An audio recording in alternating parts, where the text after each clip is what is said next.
Can you quote passages that say flat out slavery is wrong, it should be abolished? That's hard to do. Can you quote passages that intimate that it is wrong? Yes, you can. Yes, you can. Many such passages. So here we have one of the authoritative texts of this young republic. And Bäkkus is giving a certain interpretation of it. He is selecting, as we all do, his evidence from a great possible mass of available evidence. There are many things he could quote. His conclusion is that people should not own people. What does that turn people into if they are owned under the law? Property. It turns them into things, not people, under the law. And part of Bäkkus's overall thrust, I believe, is that a person is not a thing. Does anyone know a very famous decision of the United States Supreme Court that essentially said a person is a thing? In the Dred Scott case, there was ruled that Dred Scott wasn't even allowed to sue for his freedom because he wasn't really a person? Yes. Astonishing true. So this is an even deeper argument about what might be called personhood. It's a very profound argument. And then finally, and third, Bäkkus turns to something that the Constitution doesn't countenance, which is what? It's very important. Last paragraph. What does he say the Constitution, he's very glad to see, doesn't include? Titles of nobility, yes, things that can be inherited. This was true in almost every country in Europe, certainly true in Great Britain, that if you had a title, you could inherit it. Unless it were a life peerage, you would inherit. It's inherited privilege. And wealth would go with it, but privilege would go with it too. And he says, you know, this has been a main engine of tyranny in foreign countries. There's that word tyranny again. Now, what does that word engine mean there when he says a main engine of tyranny? Yes, a driving force, something that does work. That's all it means. As you read some of these speeches, particularly the older speeches that we look at, but all of them in general, what do you do if you come across a word that you're not sure of or you don't know the definition of? Skip over it? No. No, don't skip over it. Say to yourself, I honestly don't know what that word means. Highlight it, do something with it, look it up. And you'll be surprised, perhaps in the course of this term, how many such words you encounter. Especially if their meaning has changed somewhat, and you say, I recognize that word, but it doesn't seem to be the meaning that I'm familiar with. And here would be one example of that. It's an older use of the word engine. It has nothing to do here with mechanics or combustion or gears or pulleys or anything like that. It means a driving force, something that does work. So he says that the American Revolution was built upon the principle that all men are born with an equal right to liberty and property, and that officers, what does he mean by officers here? It's a general term. Yes, someone who belongs to, someone who holds an office, someone who is associated with civil government, yes, have no right to any power but what is fairly given them by the consent of the people. Now, this is a great principle. It's a very great principle. Madison said that hitherto in human history, power had always given a charter of liberty to the people. But in the American Revolution, the people gave a charter to exert power to power itself. And what if those people who exerted that power did not do it properly? What could the people do?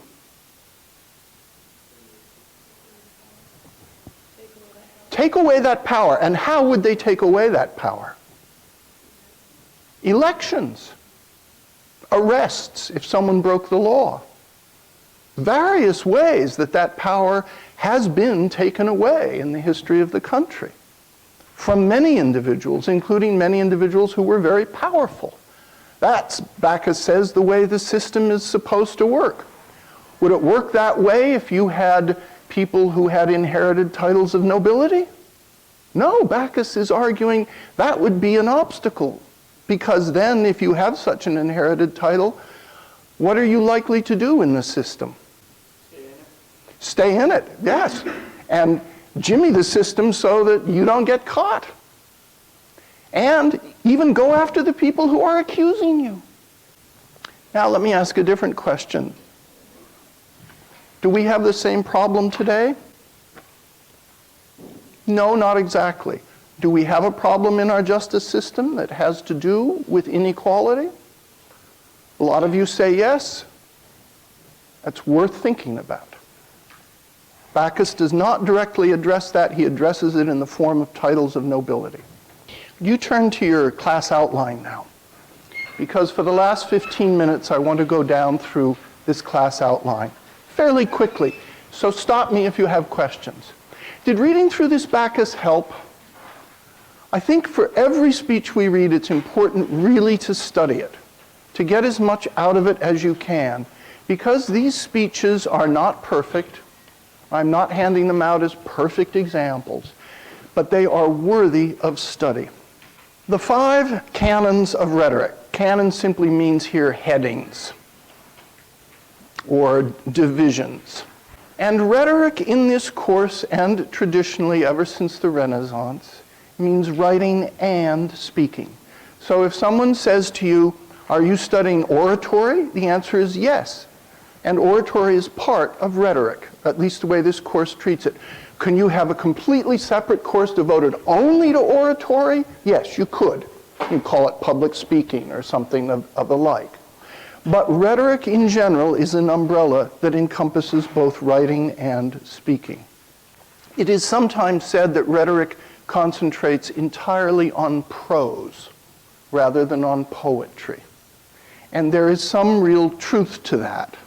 That is to say that in general, what we will be looking at in this course, and in general what the subjects of rhetoric are written in prose. And so rhetoric is the study of prose organization and persuasion, and poetics is the study of the elements of poetry. However, there have been many instances, including a man named Channing, who taught here at Harvard in the 19th century, who was in favor of including poetry under the heading of rhetoric. And one can do that. We won't do that in this course, but I want to give a sense of a capacious spread of what rhetoric here means. And here are the 5 canons. Inventio, in other words, finding out an argument or thesis. What will you argue? Can you state it in a single declarative sentence? And I want to remind you that finding an argument, inventing an argument, does not mean writing about something. That is not an argument. Having a topic is not an argument. Asking a question is not an argument. Saying, I will explore or I will examine is not an argument. Summarizing a situation is not an argument. All of those may be necessary as context for your argument. None of them is actually an argument. Occasionally in composing and speaking, it's a good idea to begin a sentence fairly early on. I argue that. The Declaration of Independence, we hold these truths to be self-evident, meaning we believe in them. We believe in them, and then they are listed, and then the argument proceeds from there. So you have an argument. You actually have a thesis. You can put it in a sentence, preferably a simple declarative sentence. That's your main object. That's not an easy thing to do. It can be very hard. You may arrive at that simple declarative sentence only after you've thought through the whole thing and written quite a bit about it. You may have to alter it. Then you have to dispose or arrange the parts of what you're going to say, all of your evidence, all of your forms of persuasion. And there are generally considered, and we will look at them in more detail later in the term, traditionally in rhetoric, they're often considered to be 5 parts in arrangement. The first is an introduction. Did Bäkkus have an introduction? Yeah, very short. Does the Gettysburg Address have an introduction? No, it actually doesn't. Not really. How does it begin? 77 years ago. It begins with a narration. It begins with the second part of an address, which is a short narration about how we got to where we are. A context. Very often quite short. When you look at Frederick Douglass's address, try to find these parts. Another part then would be what your main argument is, therefore. And then after that, what did we talk about last time? If you can't find out what the strongest argument of someone else is, you're sunk, because they're going to express it anyway. So then you need a counter argument and a refutation, and then you need some kind of conclusion, which is very often a somewhat more emotional or somewhat more elevated statement of what you really want to persuade people of.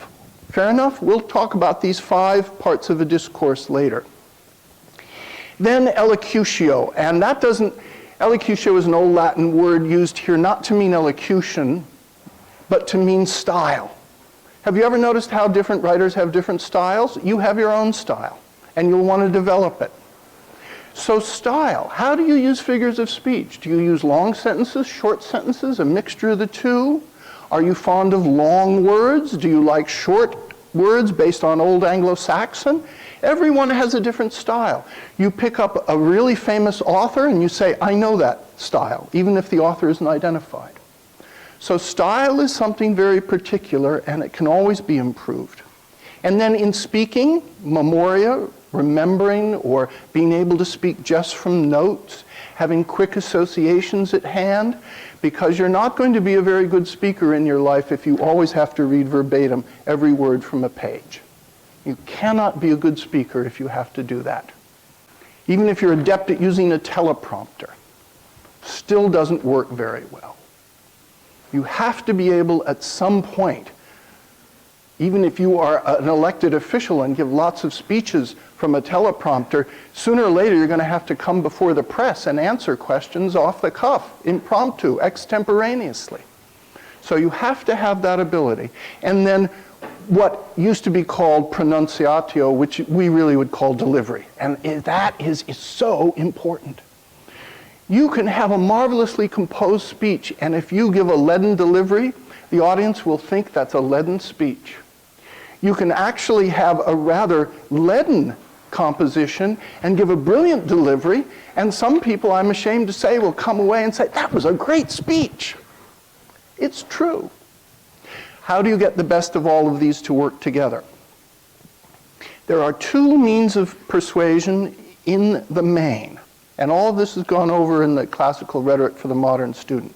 Non-artistic. In other words, you can appeal to laws, witnesses, evidence, data, contracts, oaths, history. Do you all do this in your papers? Sure you do. There are other forms of evidence which I don't like so much. For example, what has often and still is often used in certain places in the world as a form of non-artistic persuasion, you can torture people. And then they will say what you want them to say often, eventually. It is a terrible form of persuasion. It's the worst form of rhetoric, but it exists. And then artistic means. In other words, how then will you persuade your audience if facts, oaths, laws, testimony, experts are not enough? And that's going to be so often the case. You're going to have to reason with people, and use what in rhetoric is called simply logos, Greek word for reason or logic. Should you use that? Sure, why not? Might be very powerful. Then you should also use pathos. Now that doesn't mean the pathetic. You know what we say? Oh, that's pathetic. It doesn't mean that. Pathos is a word here that means simply feeling, emotion. Is that fair to use in rhetoric? Yes, got to be careful with it, but pathos and ethos. You want to make an ethical appeal. Now that doesn't mean that you can rely on your own ethical reputation as a speaker or writer. What it means is that within the confines of the composition or speech itself, there has to seem to be an ethical consistency and integrity to it. Have you ever heard a speech and after a little while you think, oh no, I don't like that. It sounds a little shifty to me. I'm getting the wool pulled over my eyes. Well, once you destroy the ethos of a speaker, you have fundamentally destroyed anything else that speaker can say. Therefore, in debate and in politics and in public policy, very often what is done to discredit an argument that a person is making? What's a quick and dirty way to try to discredit it? Oh, yes. Yes, an ad hominem attack. That was said by a disgruntled employee. Very common phrase. Or, that person has been having alcohol problems. Or, did you know that that person was found guilty of shoplifting 2 years ago? In other words, there are attempts to destroy the ethos of the speaker. Ethos is terribly important. In most compositions, the non-artistic modes of persuasion and the artistic modes join. And we saw that in Bäkus, right? They're right next to each other in Bäkus. They are blended in a way. Let's close with the 3 kinds of persuasive discourse. This is not difficult material, but it's good to know. Traditionally, for a couple thousand years, there have been recognized to be 3 kinds of discourse in which rhetoric is used. Deliberative, we deliberate. We try to hash things out. We pass laws, we debate. We discuss things. We try to come to some sort of conclusion. You can think of this in terms of politics. You can think of this in terms of, what does hortatory mean? I've got that on the outline. What is hortatory? Anyone? I'm going to ask you on Tuesday what it means. Fair enough?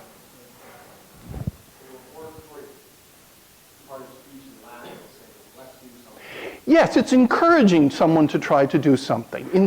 Incite would be probably too strong a word. But yes, trying to get people to do something, not just deliberating, but encouraging. So very often in public speeches you hear, let us, rather than I will. It's let us.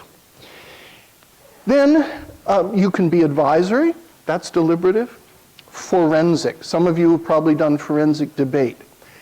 It often occurs in legal situations. When you are deciding guilty or not guilty, honorable discharge from the service or dishonorable discharge from the service, that person is right or wrong. We're going to give that person an award or we're going to punish that person for doing something wrong. That is a form of rhetoric. You are determining generally one of 2 outcomes. Now, it's not always 2 only, but it usually is. So, for example, in Scottish law, there is a 3rd verdict, believe it or not. Guilty, not guilty, and not proven. Which means we can't find you guilty, but we can't really say you're innocent either. It leaves you under rather a cloud, doesn't it? It's a very strange version of what the American system would call a mistrial. But it is an actual verdict. And that's what you're left with. Guilty, not guilty, and not proven. But generally speaking, all forensic rhetoric determines one of two outcomes. We do this all the time. You think of your personal experience, and very often you're going to make a decision of whether someone's honorable or dishonorable, whether they're honest or not honest.